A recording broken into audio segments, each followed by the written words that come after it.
Election officials say nearly 1 million Marylanders cast their ballots during early voting. Yesterday, the final day of early voting, was the most popular day, apparently, with 3.8% of the state's registered voters voting at a polling location. Baltimore City had one of the lowest early voter turnouts in the state, with only 13.4% of voters casting ballots. With Election Day inching closer, the Maryland Attorney General just sent a cease and desist letter to a D.C.-based nonprofit demanding they stop sending mailers to Maryland residents, threatening to publicly expose people who don't vote. Fox 45's Jessica Babb joins us live after talking with people who got one of those letters. She has a closer look at the company behind them. Jessica. So the Maryland Attorney General says intimidating voters is against the law. But the nonprofit behind these letters, the Voter Participation Center, says that's not what's happening here. But I talked with several people in many different states who've gotten these letters, and they're raising questions about the nonprofit's motives. Counting down to Election Day as mailboxes are filling up with political mailers. Some Marylanders are getting this letter. I actually got one.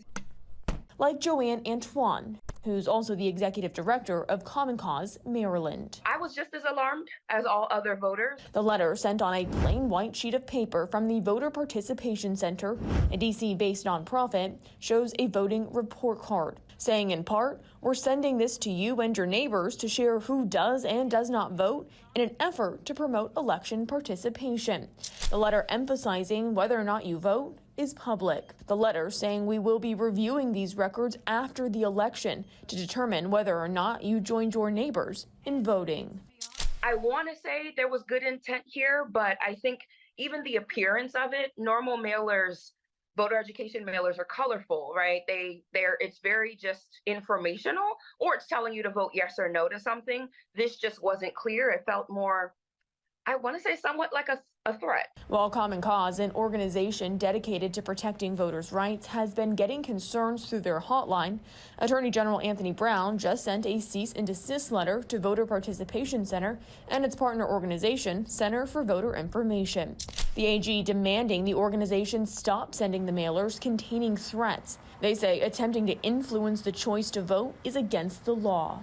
But in this letter, the organization is responding, saying there's nothing in the content of the letters that constitutes a violation of Maryland or federal law. They say it's not intimidating or threatening to promote voting by discussing neighborhood participation rates and stating that records will be reviewed after the election. They say they have no plans to publicize information identifying voters and their voting history. Online, Voter Participation Center describes itself as a nonprofit, nonpartisan organization. Tom Lopak is listed as the president and CEO. His bio says they use data-driven methods of direct mail and digital engagement to register and get members of the, quote, new American majority to turn out, which includes people of color, unmarried women, and young people. Lopak has been working for Democratic politicians and in Democratic circles for years. I don't appreciate it a few days before the election when people are already on the edge. Al Tompkins, who is a veteran journalist and a senior faculty member at the Poynter Institute, also received one of these letters in Florida.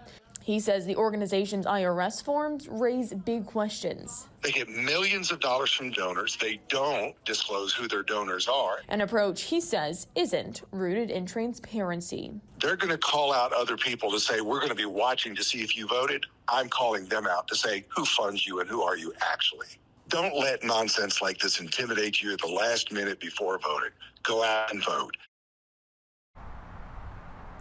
And the Office of the Attorney General actually just put out a statement a few minutes ago saying they were satisfied with the organization's response, saying in part they do not feel that this organization will improperly contact voters following the election to report on their or their neighbors' voting records, and they say they have no plans to pursue any further legal action.